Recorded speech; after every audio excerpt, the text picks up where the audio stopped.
If you go into the transformational area, that's psychology. We're transforming people. If you do it in the classroom, you know what that's called? Social engineering. That's what that's called.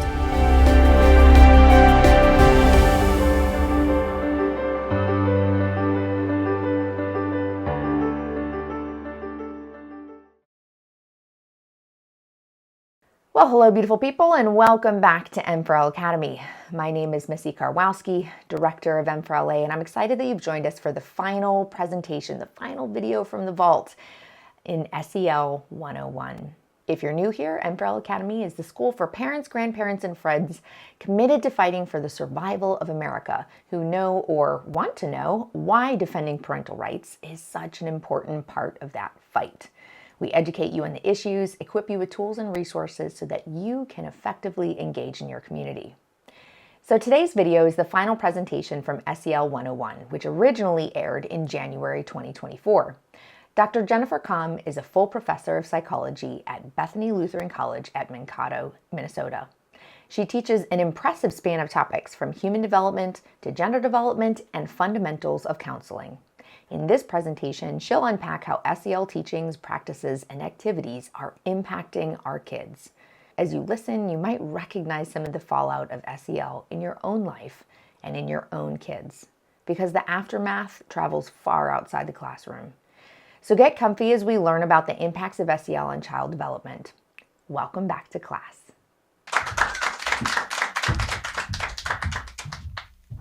Thank you so much for having me. It's my pleasure to be here this evening. So I teach psychology. As you heard, I teach a variety of courses. One of my favorite courses, I teach it every semester, human development. Human development. Development is a pattern of movement or change that begins at conception and continues through the human lifespan. It's a pattern. There's movement and change. SEL doesn't give us that, does it? It really puts us in a box. If you hear nothing else from me tonight, hear this. You are right. Trust your gut. I could stand up here, and as you heard, I teach a variety of courses. I could put a bunch of numbers in front of you. But the bottom line is, if I show you an apple and I show you a bag of Cheetos and I say, which is healthier, you know this. This isn't rocket science. You don't need a PhD from the University of Kansas to know that you should be choosing the apple. It doesn't mean on a given Friday we might indulge in the Cheetos. But when it comes to the well-being of our children, we need to go with our gut and choose the apple. And it's not that complicated. So if you hear nothing else from me tonight, know that you're right. You have the right to be concerned. We don't have to be fearful of this, but you have the right to be concerned. Don't take your eye off the ball. Your children are your greatest asset, and it's your job to safeguard their well-being. Your job. It's not my job. It's not your teacher's job. It's not the coach's job. It's not Trump's job. It's your job as a parent. It's your God-given responsibility. Okay, so I teach a variety of classes. I'm only going to focus on one, which is my favorite, human development. So in any human development textbook, it's organized around Erikson's theory. So Erikson proposed, way back in the day in the 1960s, a psychosocial model, which is a nice framework that goes over the human lifespan. I'm going to very quickly step you through what takes me an entire semester to get through with students. So here we go. So hang on. So as we heard, so just as a reminder, SEL, what is SEL? What is socio-emotional learning? Well, it has 5 major components. We have self-awareness. We're trying to help children have self-awareness, self-management, social awareness, relationship skills, and responsible decision-making. So I just want to remind you, when we talk about SEL, those are the 5 major components that have evolved. What's pretty much agreed upon, those are the goals. So those are the goals. All stages of development this touches upon, and we need to be honest about what's happening in our classrooms. This is group counseling that's happening, and that's the realm of psychology, okay? So what's going to happen here in the next 20 minutes, I'm going to step you through what the psychosocial stages are, And I'm going to share with you what I see as some red flags of how having this with children in a group setting is not appropriate. On an individual setting at home with parents, perhaps one-on-one with the teacher as they notice things on the side, being a good citizen. It has nothing to do with their vocation as teacher, but just being an adult who cares about a kid. This can be helpful, encouraging a child to be a good friend. Having a friendship worksheet, nothing wrong with that, right? But where we extend it into words like transformation, that's where we get into the realm of counseling and psychotherapy. So let us begin. So I want you to think about your kitchen table. This is the metaphor I'm going to use to unpack this really quickly with you. Think about your kitchen table. Your kitchen table is solid, right? Hopefully it all came to mind. What does your kitchen table look like? What does it feel like? Your kitchen table is solid. We like to be there. We often have intimate relationships with our kitchen table. It's something we're familiar with. And we can go into other people's homes and we know what their kitchen table is. We can identify the kitchen table and we can have an idea of what goes on at a kitchen table. That's where we play with our Play-Doh. That's where we had our first set of color crayons out.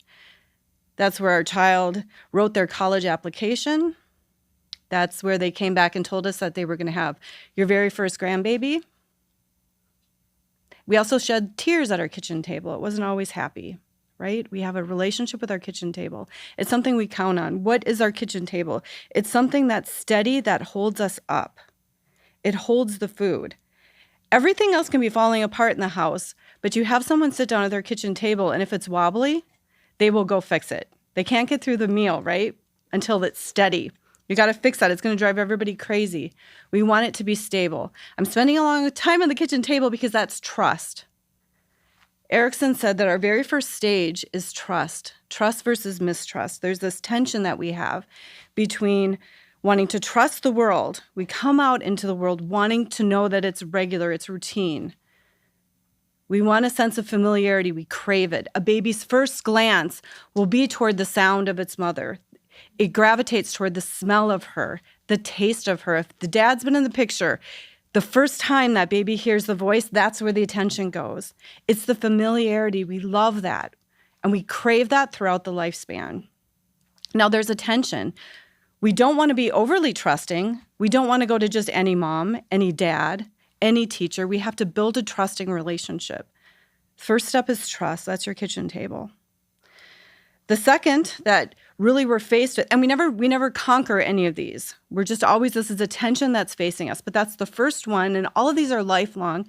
But again, they're more prominent at certain points in our lives. The second one is autonomy versus shame and doubt. So this is 18 months to 3 years of age.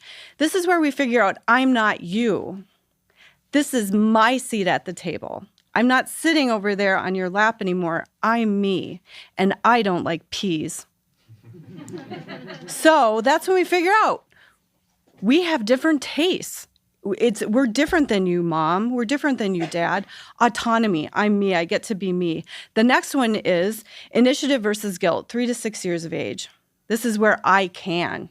I'm sitting at this table in my spot, and I can feed myself now. Do you remember that feeling of when you could first do it, and it was just like you just ran a marathon. You were looking around going, I did it. I did it again. I did it again. I can feed myself. Next, industry versus inferiority. This is 6 to 12 years of age. This is where we're comparing. So we're looking around and we're identifying, I now have a fork and spoon, but I haven't been allowed to have the knife yet. And once we get the knife, we discover maybe our knife isn't as short as other people's knives. We're into comparisons. For the sake of this illustration, I'll keep going really quickly. Identity versus identity confusion. So this is our teen years. Actually, this one I need to include for tonight's presentation. What do I prefer?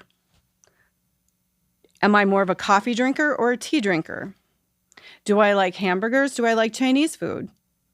Who am I? What does it mean to be me? That's what we do when we're 12 to 18 years of age. For goodness sake, we don't do that when we're 3. We don't do that when we're 8. This is something that comes later. Next, we have intimacy versus isolation. Generally, we have to figure out ourselves. Then we get into who do I want to sit at the table with? And I'm going to be sitting with them for a long time, so I better like them. So Intimacy versus isolation. Who am I sitting at the table with? Comes generativity versus stagnation. I'm the person now responsible for making sure that everything's on the table. I had to buy it. I have to clean it up. I have to make sure that this thing called the table is happening. That's generativity versus stagnation. And the very last one is integrity versus despair. Have I done a good job? Was I a good host or hostess?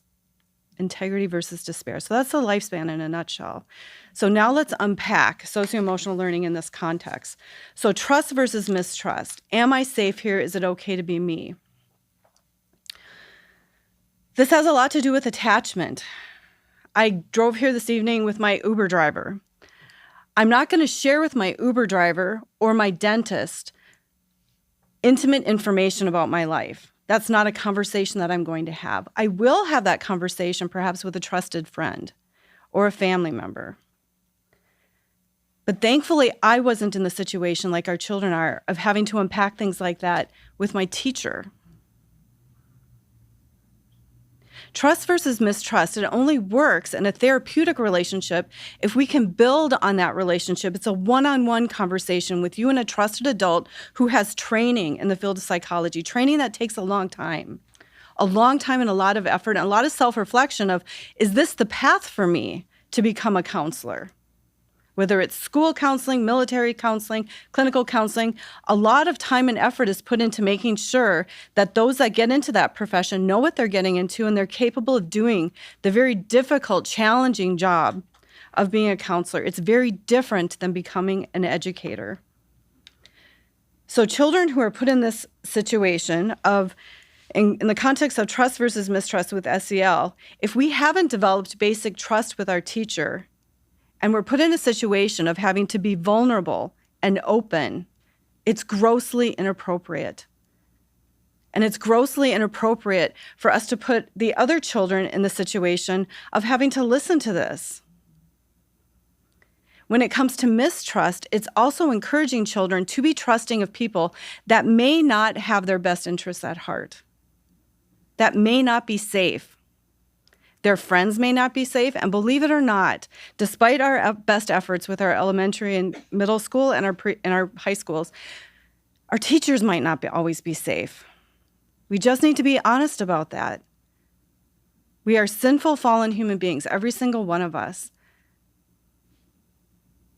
Not everyone was meant to be a counselor. Not everyone was meant to be a dentist. Let each do their job. I understand that teachers are having a very difficult time of it now. Absolutely. It is very difficult. I see it in their faces. It is hard to be a teacher.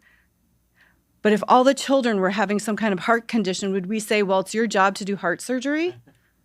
Is that what we do? And furthermore, if the situation is that bad that it needs to be done all day, I ask you, would you like to go to work and have therapy done with your coworkers and then not be able to leave and have that be all day embedded nicely into all of your different tasks for the day? This is not the job of a teacher, and it's not appropriate from a trust standpoint, which is the foundation of everything that follows. And so I'm spending a little bit more time here on the trust one because it's the foundation. The foundation of trust leads into attachment. So we have different attachment styles. Attaching and trusting someone who either doesn't mean you well, is not going to be there for the long term, doesn't have a one-on-one relationship with you, may not have heard or seen when you raised your hand to share that day, that type of rejection is going to really hurt the attachment relationship that in a weird way was being fostered in the classroom and can trickle over then into that home attachment relationship, which is the primary attachment. We want to foster close attachments with our children. I would argue that kangaroo care, many of you are familiar with kangaroo care when you brought your babies home, were to hold them close, keep them close. Children develop best when they're held close. We miss the mark, though, I would argue as psychologists, by implying to the public that there's a point of which you put the baby down. Now, of course, we put the baby down for various reasons. Absolutely. We need to do laundry. We need to go to work. But metaphorically, we need to do kangaroo care throughout the lifespan. There's never a point at which you abdicate that responsibility. Hold them close. And this, having someone else hold them close for 8 to 9 hours a day, is not good. That's not their job. That's not the relationship. Even if my Uber driver drove me all the way to Florida, that's that relationship. We need to respect the boundaries of that particular relationship.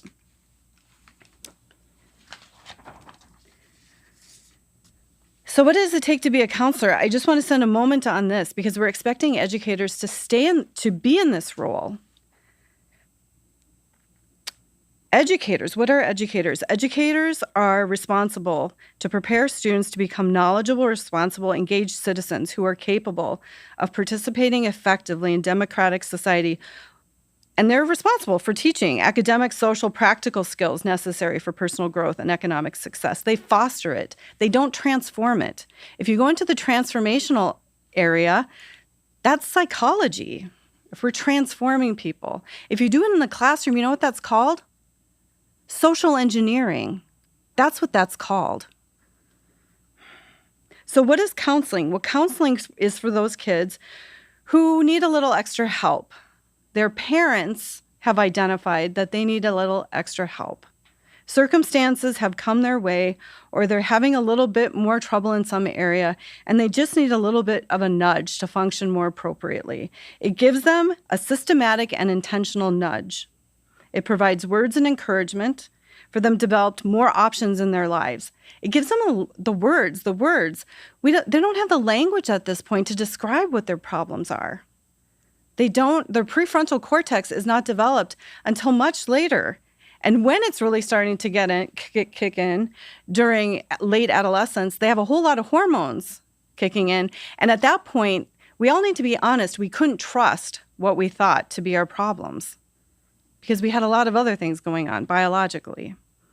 Psychotherapy is what we do, and that's the transformational issue. So children who have been diagnosed with a trained professional, not someone who has a 4-year degree in education, children who have been assessed in a systematic way by a trained professional, sometimes we need to do things to really help them in a longer way that's more remedial.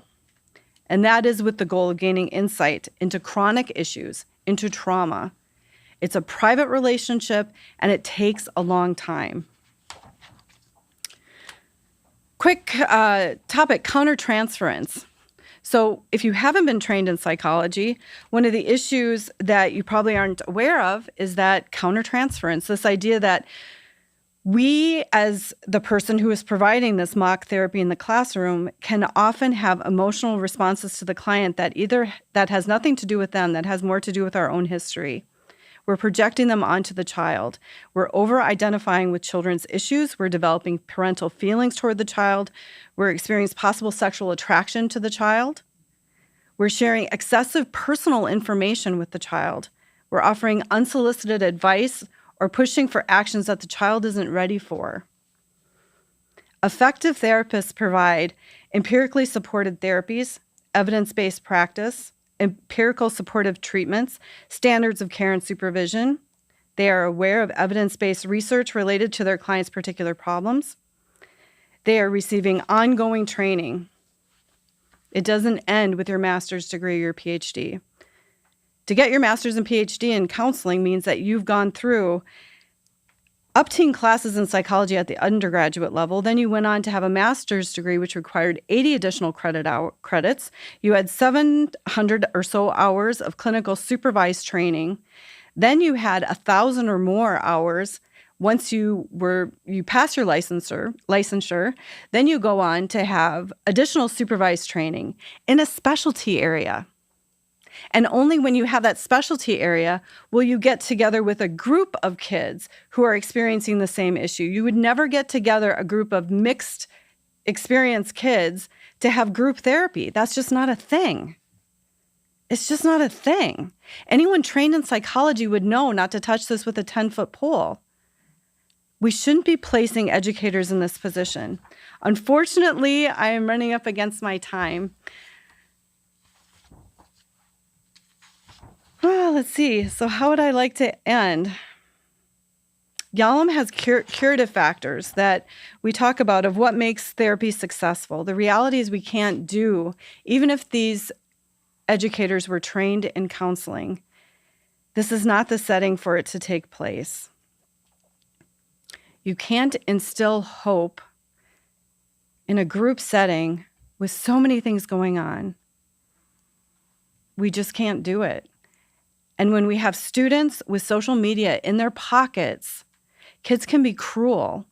The type of information that is being revealed and solicited in these settings, even with the best teacher using the best therapeutic process in between social studies and math for that 15 or 20 minutes, you don't know where that's going to go and how that's going to end up and how that is going to follow that child for the rest of their lives.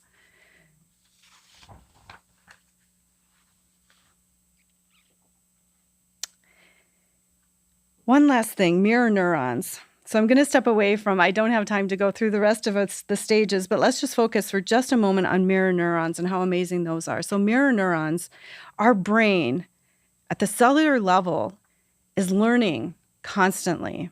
And mirror neurons are those neurons that are unique in their pattern because they don't just come on with a specific, they have a response pattern that's not specific to what I do. It's the response pattern is specific to what I do when I smell an orange or I see an orange or I eat an orange. Those neurons have the same response when you do it. We are traumatizing children in our society by our choices that we make in our home. The choices we make, the choices we don't make sometimes. We don't want to compound that at school by learning about all of the loss, all of the pain that's happening. Schools should be safe spaces where children go and they're learning the joy and wonder of learning that can hopefully be lifelong. Fun. The education majors, when they sort themselves out into where are you with your identity search, often, it's almost always, the nursing majors and the education majors are the ones who have identity foreclosure, where they really haven't looked around and they're certain of where they're going to go. They're such a lively, joyful group. We need to let them do their jobs. Schools should be fun. Schools should be about learning. Schools should be about academics. Leave the psychology to the parents and to the trained professionals. Thank you for having me. So many of these topics we cover here, while incredibly important, can feel, well, just so darn heavy, which is why I'm always encouraged when our speakers and experts feel hopeful, even when the outlook seems bleak. So now that you know what SEL is, how it got here, and what it looks like, you are more prepared to fight against it. And fight we must, because it absolutely is impacting our kids. So if you'd like to learn more about SEL or any of the topics that we've covered at M4L Academy, head over to our website at m4lacademy.org. You can check out all of the toolkits under our resource library. We have expert interviews, articles, white papers, a smart book, and so much more to help you get educated on the topic. And if you're feeling a little frustrated or maybe you're ready to get engaged, we're here for that too. Go to momsforliberty.org to connect with your chapter, or maybe consider starting one in your county if there's not one, and you can help join the fight as we fight for parental rights and to protect our kids. And the best part is you're not alone in the fight. You're joining an incredible community nationwide of joyful warriors who are here to help and support you. In the words of James Madison, the advancement and diffusion of knowledge is the only true guardian of liberty. And that is the mission of M4L Academy. Thanks again for joining us today. Class dismissed.